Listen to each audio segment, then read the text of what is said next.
Good morning प्यारे बच्चों। Good morning sir. कैसे हैं आप सब? बढ़िया हो? अच्छे से पढ़ लिख रहे हो? Yes sir. आज बेटा हमारा ये कंप्लीटेड हो जाएगा एक्सरसाइज 7.2। कौन सा क्वेश्चन पर आए थे बेटा? 12 नंबर। कौन सा धन एक सही 1/2 वर्ष में 10% की वार्षिक चक्रवृद्धि ब्याज की दर से 18,522 रुपए हो जाएगा यदि ब्याज की गणना अर्धवार्षिक की जाए। ठीक है, आ रहा है समझ में? तो ये कैसे बनेगा बेटा जी? तो ये सेम ऊपर जैसे बनेगा, 11वां नंबर जैसे। मैं तो उस दिन आई थिंक आपको बोला था ना उसको बनाना करके, वर्क दिया था ना, तो उसको बनाए आप लोग। कितने लोग बनाए? हाथ खड़े करो। Very good. और इधर बॉयज लोग तो यार तुम लोग पढ़ना लिखना है ही नहीं, पता है आप लोग को। तो 12 हूबहू कैसे बनेगा? 11वां जैसे। मैं 13 नंबर बता रहा हूँ बेटा। कबीर ने मोटर खरीदने हेतु इंडियन बैंक से 15,625 रुपए उधार लिए। मतलब यहाँ पे मूलधन क्या है बेटा जी? 15,600। प्रिंसिपल है बेटा 15,600।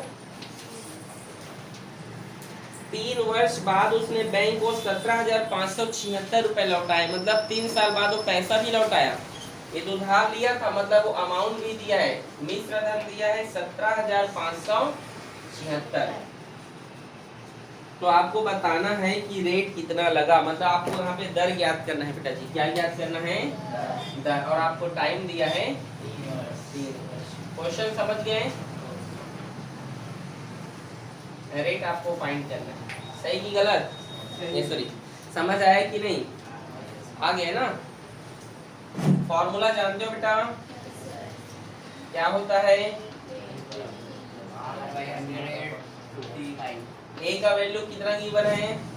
17,576। पी कितना गिवन है बेटा? 15,625। 1 का 1। रेट हमें फाइंड करना है 100 का 100। और ये टी कितना है? बोलो, समझ में आया?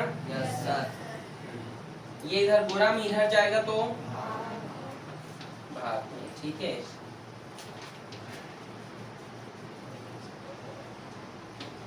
यहाँ बच गया था 1 plus R by 100।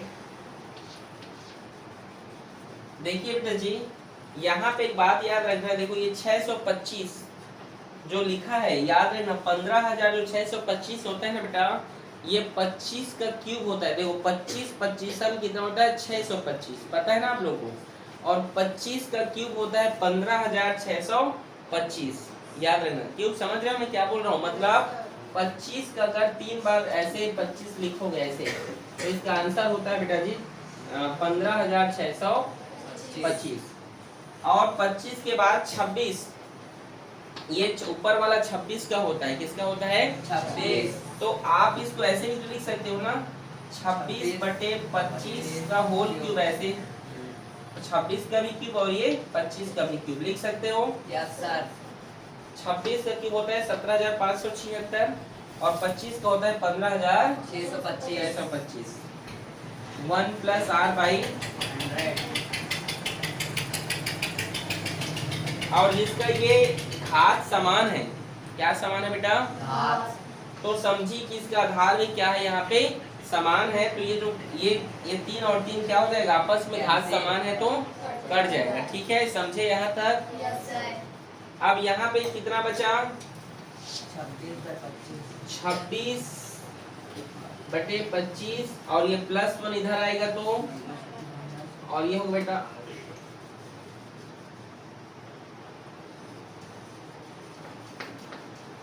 R by 100। इसके नीचे कुछ नहीं है, मतलब 25 और 1 कैल्शियम कितना होगा? क्रॉस मल्टीप्लाई 26 से कम 25 से कम R बाई 100। समझ गए? 26 में 25 घटाओ 1 और ये 25 का यहाँ पे 25, ये सब इधर भाग में इधर गया तो गुणा में। समझ गए? 25 से कम 25 चौक 4 एकम। रेट कितना निकल कर आया बेटा? 4%। बोलो समझे? ये इसका आंसर है। हाँ बोलो। कहाँ पे नहीं समझे? इजी है, नोट करो।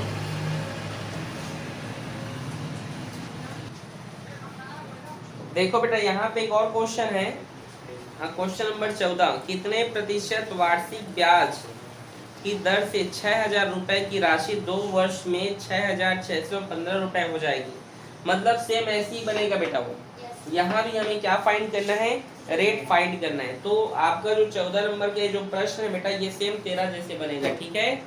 आया समझ में? ठीक। अगला प्रश्न है बेटा क्वेश्चन नंबर 15, कितने समय में 8,000 रुपए का मिश्र धन 9,216 रुपए हो जाएगा जबकि ब्याज की गणना 5% वार्षिक चक्रवृद्धि ब्याज की दर है। मतलब बेटा आपको समय ज्ञात करना है क्वेश्चन नंबर 15 का, ठीक है? यहाँ पर मूलधन कितना दिया बेटा जी? 8,000 रुपए और मिश्र धन कितना दिया है? 9,261। और यहाँ पे आपको बेटा ब्याज दिया है, मतलब रेट दिया है बेटा कितना है वो? 5%। तो आपको यहाँ टाइम फाइंड करना है, ठीक है? आ रहे समझ में? तो हम फाइंड कर सकते हैं बेटा, चलो देखो कैसे निकालेंगे। तो यहाँ पे आप देखिए A equals to P1 plus R by 100 और ये A का वैल्यू क्या है बेटा? 9,000। हाँ, P क्या है बेटा? 8,000। 1 प्लस रेट हमें 5 दिया है और टाइम हमें फाइंड करना है, यही ना? ये 8 इधर आएगा बेटा जी, तो ये क्या होगा? 9,261 हो गया। ये 8,000 गुणा में इधर गया तो भाग में, और ये होगा 1 प्लस 5 बाई 100। इसको कैलकुलेट कर दो। 5 1 जा 5 2 जा 5 0 जा 20 एक काम 20 एक 21। तो इसको 21/20 लिख दें।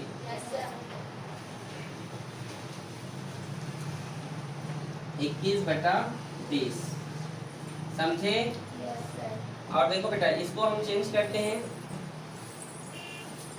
ये देखिए जो 8 होता है ना, ये 20 का क्यूब है बेटा। ये 8,000 जो लिखा है ना, 21 का क्यूब है ये 20 का, और ये 21 का क्यूब है। किसका क्यूब है ये? 20। मतलब यदि आप 21 का 3 बार गुणा करते हो, ठीक है, 21 गुणा 21 गुणा 21, ठीक है, तो ये आता है 9,261। और 20 का करते हो तो कितना आता है? 8,000। समझे कि नहीं? आ रहा है समझ में? तो इसको आप लिख सकते हो 21/20 का ये क्या है? क्यूब है। 21/20 ये आप देखो ये क्या है? आधार इसका समान है, आधार समान है तो ये कैंसिल हो जाएगा, हो जाएगा ना। तो t का मान कितना निकल कर आ गया? 3। मतलब ये 3 वर्ष। चेक करो तो आया है। दूसरा क्वेश्चन जो 16 नंबर है, इसमें भी समय बताना है बेटा, ठीक है? नोट करो पहले इसको।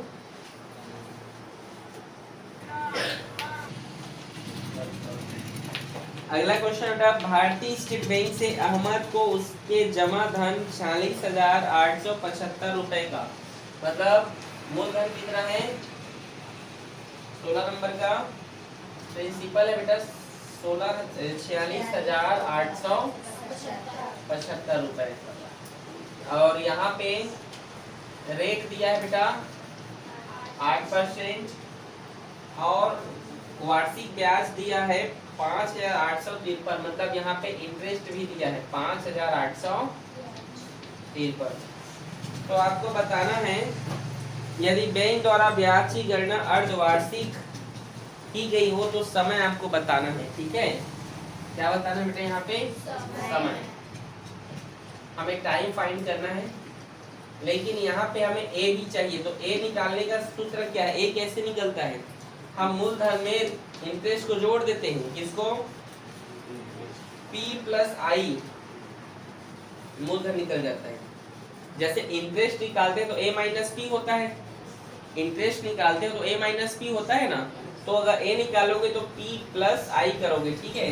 तो A बराबर क्या होगा? 46,875 प्लस इंटरेस्ट है 5,800, तो कितना हो गया?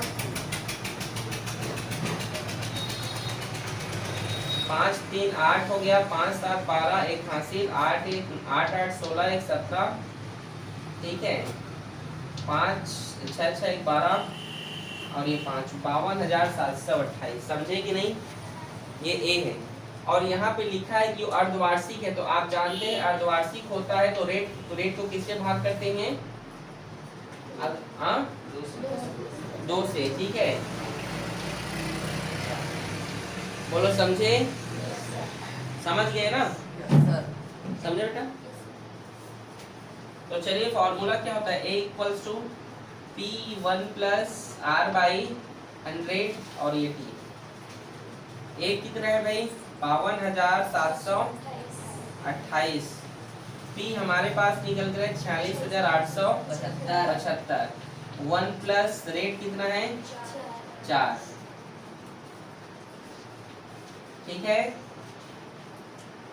ठीक है यहाँ तक? Yes sir. 4 एकम 4 4 दूने 8 और 2 हासिल हो गया, तो 4 पंचे 20। 25 से कम 25 से 26। ये इधर गुणा में इधर गया तो भाग। 46,875 और ये होगा 26/25। समझ गए? 25 कैसे है? ये 25 है ना, 25 से हम 25 से 26, 26 बटा 25। ठीक है, इसको कटाइए बेटा। ठीक है, कटाते हैं इसको। 3 से कट जाएगा, देखो 3 एकम 3, 2 हासिल चला गया, 3 चौक 12, 3 दूने 6, 7 एक हासिल चला गया, 3 चौक नहीं जाएगा, 3 से नहीं जाएगा। ठीक है, दूसरा नंबर देखो।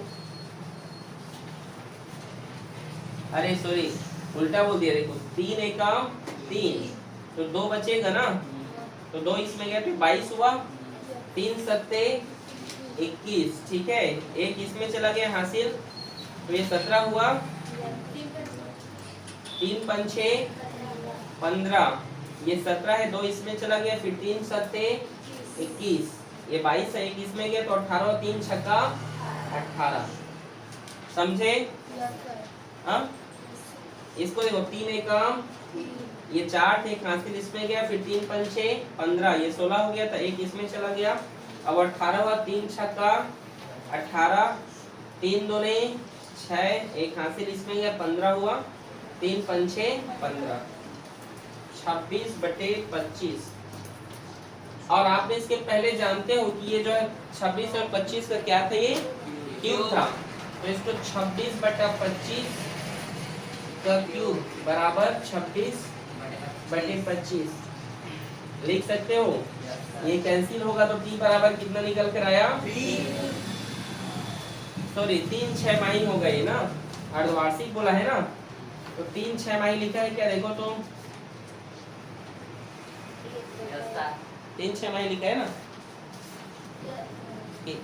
कि 3 वर्ष 3 छमाही लिखा होगा। 3 छमाही लिखा होगा, या तो फिर ये 1 सही 1/2 वर्ष लिखा होगा। चेक करो क्या लिखा है।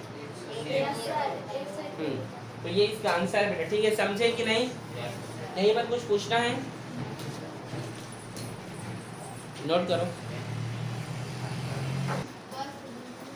अगला क्वेश्चन है बेटा 17 नंबर का। कौन सी राशि का 5% वार्षिक ब्याज की दर 2 वर्ष में साधारण ब्याज और चक्रवृद्धि ब्याज का अंतर 40 रुपए हो जाता है? ठीक है, तो देखिए क्या क्या दिया है इसमें। 17 नंबर देखिए बेटा क्या क्या दिया है। रेट कितना है? दिया है ना 5%। और क्या दिया है? टाइम कितना है? 2 वर्ष। और इसका अंतर कितना है बोल रहा है? 40 रुपए ना।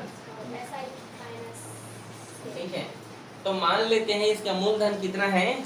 ठीक है, मान लेते हैं साधारण कौन सी राशि का, तो मान लेते हैं वो मूलधन क्या है? P है। माना कि मूलधन क्या है बेटा? P रुपए है। क्या है? P रुपए है। ठीक है, तो हमारा formula A equals to P1 plus R by 100 और ये T। तो आप जानते हैं P का वैल्यू क्या है यहाँ पे? P 1 प्लस रेट कितना है? 5। समझ में आ रहा है? और समय कितना है? 2। 5 एकम 5 विषम सौ ठीक है, और 20 से कम 20 20 और 1 21, ठीक है, 21 बटा 20। समझे कि नहीं? यस सर आया समझ में? यहाँ पर देखो आगे 21 के स्क्वायर कितना होता है 400 और 20 का 400 और ये p, ठीक है, आ रहा है समझ में?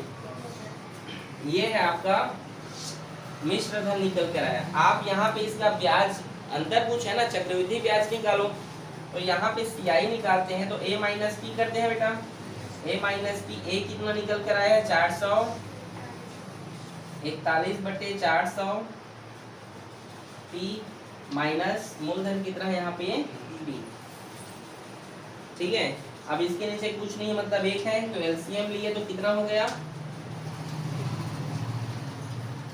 400 और 1 के एलसीएम 400 हुआ, क्रॉस मल्टीप्लाई कर दीजिए, 441 एक काम 441 और 400 का p के साथ तो 400 p, समझ में आया?